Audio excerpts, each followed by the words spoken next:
Hi there and welcome to this lecture about the end of the Middle Age, a new world. My name is Marcus Henriksson and I'm a history teacher here in Sweden. Well, we can now see new inventions here in Europe. The firearm, for example, the first rifles and pistols. They didn't came to Europe until the 14th century, but they developed significantly during the 15th century. And they also laid the groundwork for a new type of soldier. We can also see a decisive conquest, that is the city of Constantinople in the year 1453. The person who led the conquest was Sultan Mehmed II. And this is really important because Constantinople during this time was one of the world's largest cities. The conquest also showed that cannons now could effectively destroy walls, which would also fundamentally change the art of warfare. And we can see the rise of the Ottoman Empire.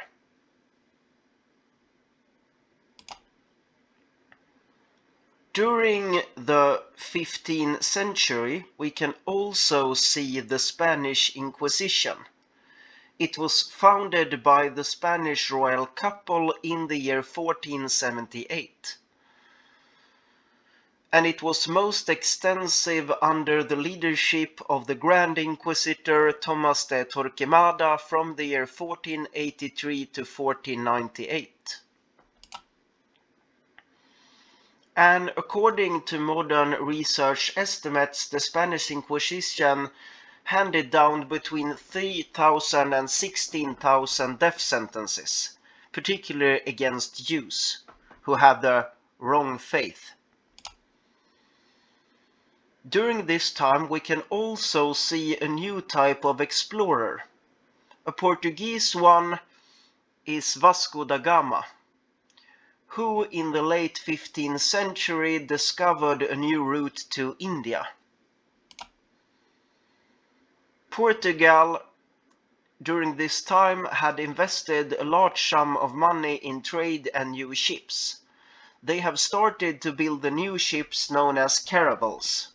They were larger than ever before and had more cannons and guns on them and could travel faster than previous ships.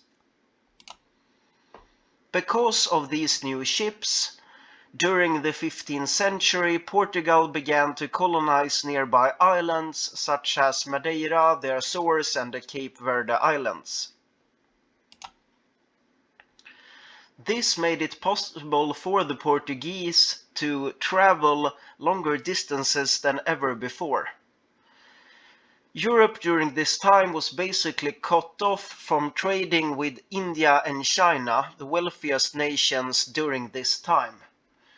Since the Muslim had conquered the Middle East, the Europes had to find a new way to India and China. And Vasco da Gama provided this by traveling around the African coast. So the Portuguese established new trading posts so that they could travel further and further and all the way to India. In 1498, Vasco da Gama managed to reach India with his ships. The problem, however, was that when Vasco da Gama came to India, they had nothing to trade with. The Indians didn't want the stuff the Europeans brought with them. So how would they get spices, precious gems, porcelain, silk, and so forth?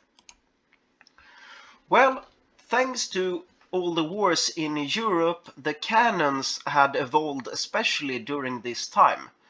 And the ships, like I mentioned before, contained a huge amount of cannons. Therefore, the Portuguese could just bombard the Indian cities and take basically what they wanted. And the cities in India lacked defenses. They had never been attacked by large ships before with cannons, and everyone in Asia had agreed not to attack each other port cities to let the trade flourish. However, the Portuguese, they really didn't care. So soon the Portuguese were masters of the Indian Ocean.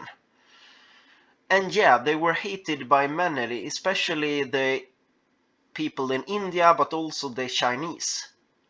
And they managed to rule the seas about 100 years before countries like India and China could build up significant defenses, and other European powers like the Dutch and the English could take over. But the Portuguese were first, and therefore they were able to establish many colonies and trading posts. Then we can see the discovery of America. But Columbus was not the first to discover America. Technically, it was the Vikings, 500 years before. The first person to discover America was Leif Erikson, a Viking living in the 11th century. And the Vikings that came there named the country Wineland because they were able to grow wine, grapes to make wine. They traveled from Greenland to Canada to a place called Newfoundland and established some Viking colonies there. But after a few years' time, they decided to abandon the colonies, and there are different theories to why.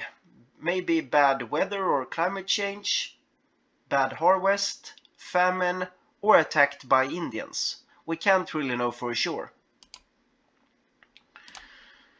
Then we have this man, Christopher Columbus. He lived between the years 1451 to 1506. We don't really know where he came from, perhaps Genoa, Venice, or Portugal. This is still debated among historians.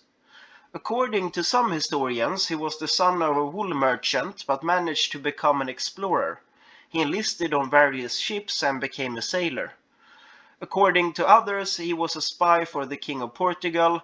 This could explain why he is buried in Portugal and not in Genoa, Venice, or places like that.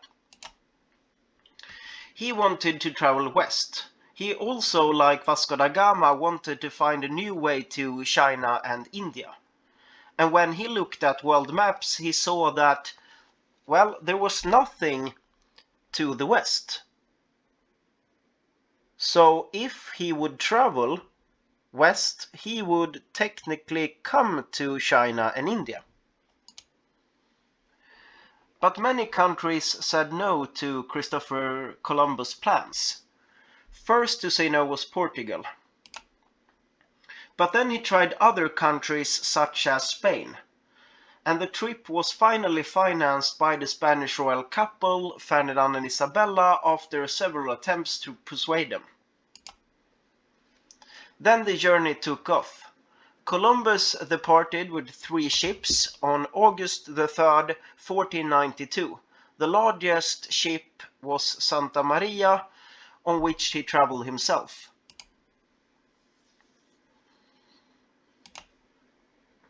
But problems occurred during his trip. It came close to being cancelled several times because land was not found.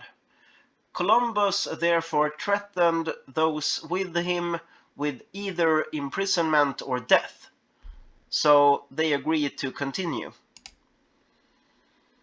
And Columbus then disembarked on an island in the Bahamas. This island he would later name San Salvador.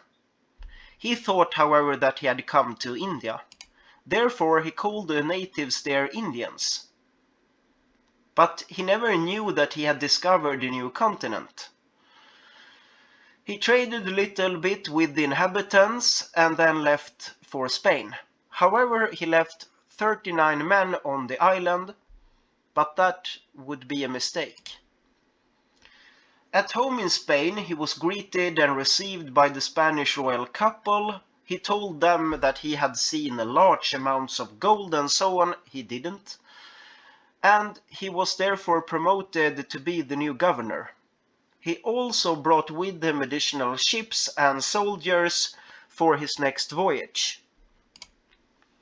His orders from the Spanish royal couple was to have peaceful and good relations with the local people.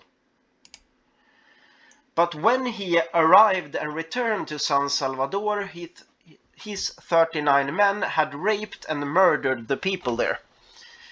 Therefore, the natives had become so angry with these men that they had murdered the 39 men. Columbus therefore decided to let his new army, which now consisted of over 1,000 soldiers, to take revenge on the local population. And atrocities were committed, to say the least. According to some historians, the Spanish committed truly heinous acts and crimes as revenge. They are said not to only have murdered the men in very brutal ways, but also women and children. The rest of the population on San Salvador was then enslaved by the Spanish. They were supposed to work in gold mines, and if they refused or find too little gold, their hands and feet were cut off. And this was done to a total of over 10,000 people. When they didn't find that much gold, they also tried a nearby place called Haiti.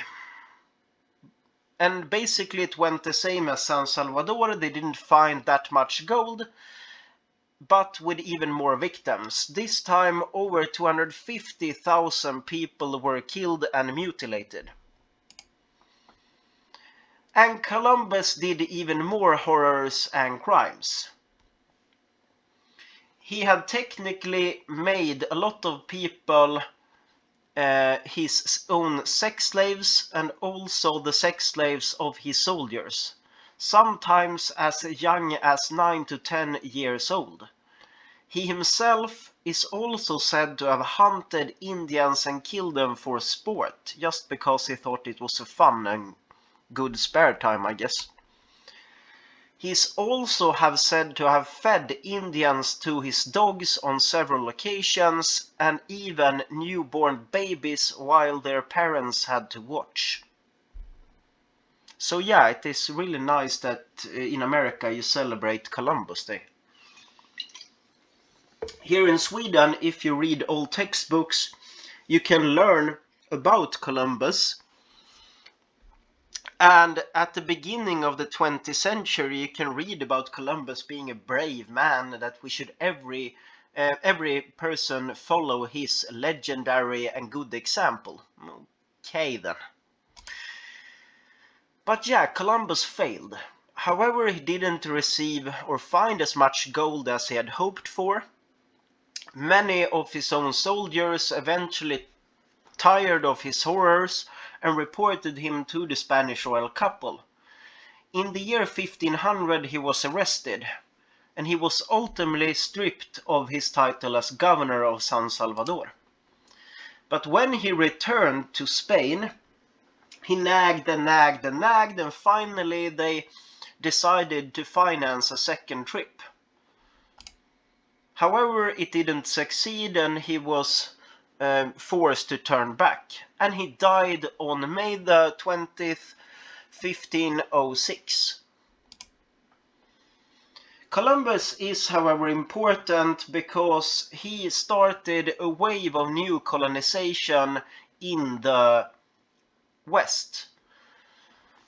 Spain and other countries in Europe found out that there was a new unexplored land or landmass on the other side of the Atlantic, and they obviously wanted to discover this in order to take advantage of the riches, to find stuff like gold and silver, and to enslave the native people there.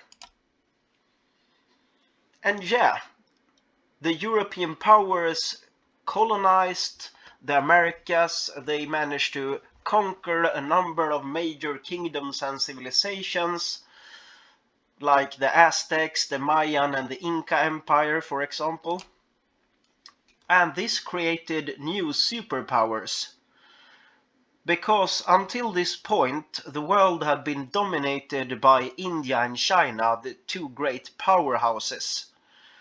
They basically controlled all the trade in the entire world during this time. But since the European powers now could colonize new areas, they became more powerful than ever before. And new powers arose, like the Dutch, the Portuguese, the Spanish, the French, the British, and so on. And this brought a lot of new stuff to Europe, stuff like corn, potatoes, tobacco, coffee, chocolate, and so on. So I hope that you during this lecture have learned something new. The sources I've used for this video and lecture are History by Elisabeth Ivansson, Robert Sandberg and Mattias Tudaj, Perspective on History by Lars Hansson Örjan Nyström, All Time History Maxi by Holm Sandgren, Börje Bergström and Arne Lövgren, A History of World Societies by John P. McKay, World History New Perspective by Clyde Ponting, History Buffs 1492 Conquest of Paradise, YouTube Christopher Columbus Biography, Bad Explorer, Great Conman, The Real Life of Christopher Columbus, The Secrets and Lies of Columbus, Timeline, How the Global Conquest for Gold-Shaped History, The Power of Gold Part 2. But if you have any questions at all, feel free to leave them in the comment section below. Otherwise, I wish you a great day. Bye.